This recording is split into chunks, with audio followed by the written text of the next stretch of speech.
I'm Danny Harmon. We'll see you somewhere out there on the high island.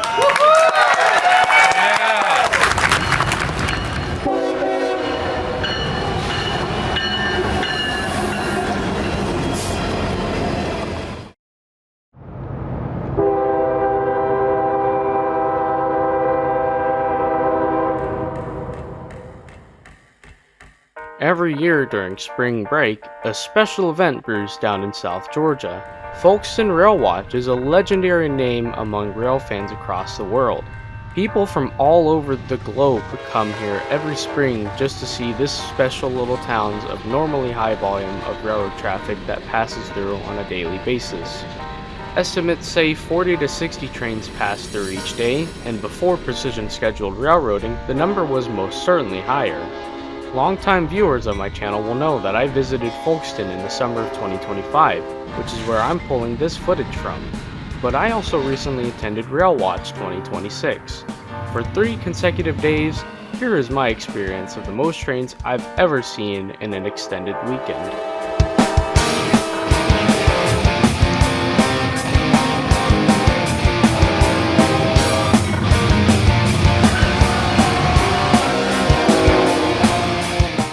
"9 a.m., Cordial, Georgia, April 10th, 2026. I left Atlanta early this morning to fetch time to stop by a few towns along the way.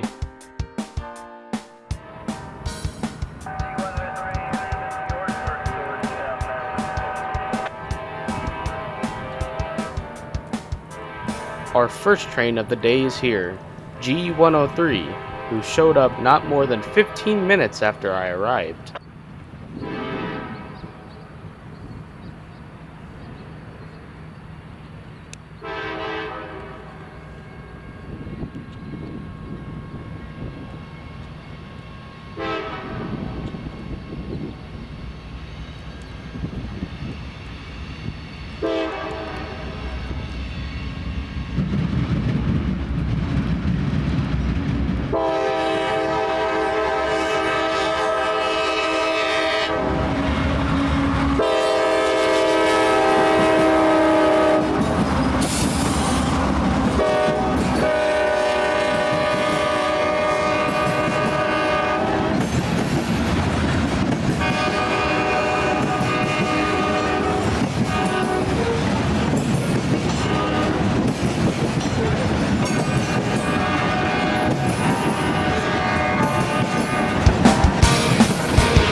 Behind him is M515, daily mixed traffic from Nashville to Waycross, Georgia.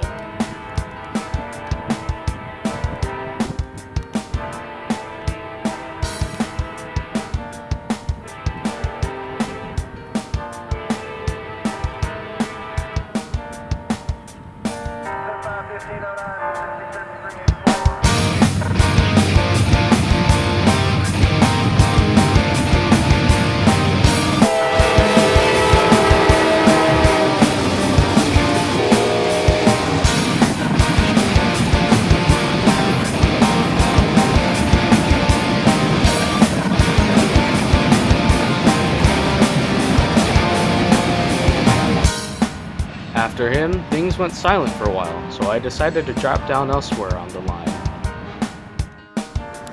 11:30 a.m., Fitzgerald, Georgia. Remember how I said this line sees 40 or more trains a day? Well, this line also has quite a few backups on a weekly basis, meaning rail fans can often get an influx of trains at certain times of the day.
IO-25 took so long to move that we actually bailed on him.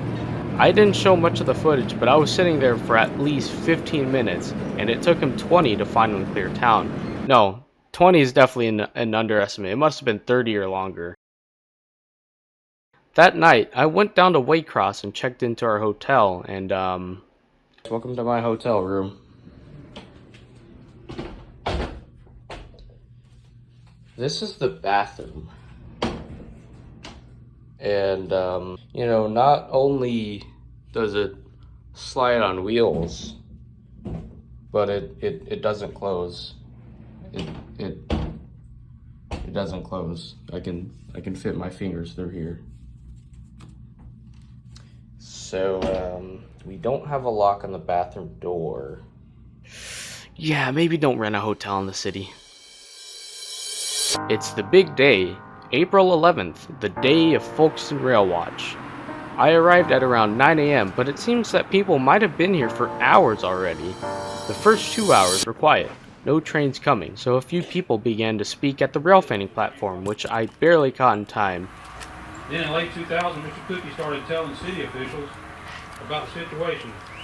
He said train watching people are going to be here anyway. We might as well make a nice place for you. That man would stop a Folkston City Council meeting, whether we were voting on the budget or anything else, just to walk out the back door and see a train. He could do the call numbers, he knew everything. He would then walk back in and say, now we can carry forward with our business. And we would. And then when he would come back and sit down, he would say, we are going to have a train viewing platform one day. We're in the middle of a little bit of a lull right now, but I'm promised by train dispatcher Vic Lewis that there's going to be some action this afternoon at some point. So we hope that you all stick around for that. And like she didn't get a very big commercial in. I expected more of her speech to be about Whistling Dixie, but don't forget they serve a great lunch over there. And there's several other places to eat as well, but I won't give you their names. Anyway, we thank you, and we hope you'll come back to Folkston again and again. I'm Danny Harmon. We'll see you somewhere out there on the high island. That's legendary rail fan Danny Harmon, host of the Distant Signal YouTube channel and a big anchor for Railwatch. He's come out of Tampa this morning just to attend and speak at this event. Finally, 11:30 a.m. The first train of the day is I-137, daily intermodal coming out of Pinoca Yard in Charlotte, rushing south to Jacksonville.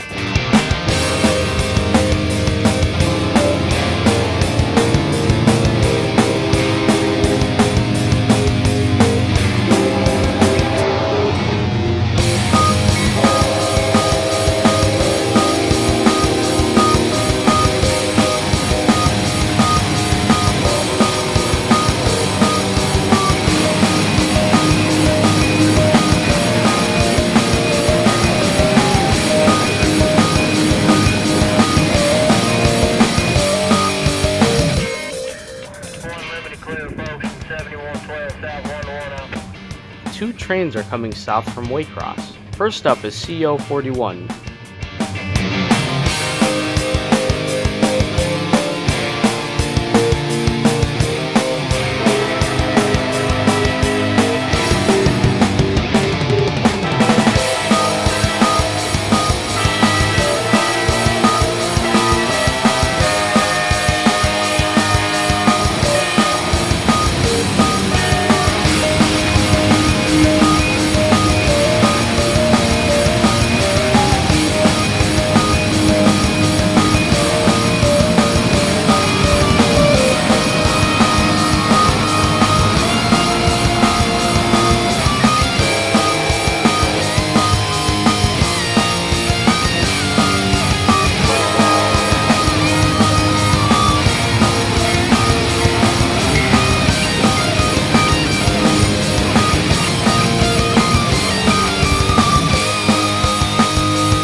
I'm not sure just why he stopped here at Folkston. It didn't sound like many people knew either. You can see way far down there their locomotives have been decoupled from the train, so I can only guess that this was intentional. 10 minutes and IO-32 is attacking the hill at Folkston.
Finally, the last train of the day is IO-25. I was just beginning to pack up when I caught his headlights, and that gorgeous narrow font K5LA was the best way to end off the day I can think of.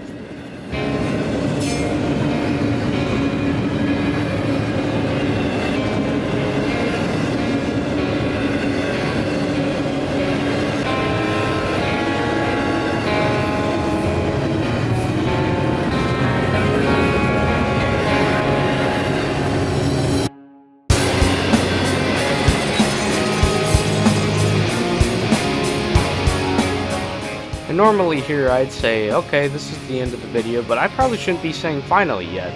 I can't even wake up the next morning without a train randomly showing up. This is the Brunswick subdivision that I'm on, and this is some sort of northbound manifest detouring to avoid the northern Jessup subdivision, which has sidings that can barely fit the giant trains of today.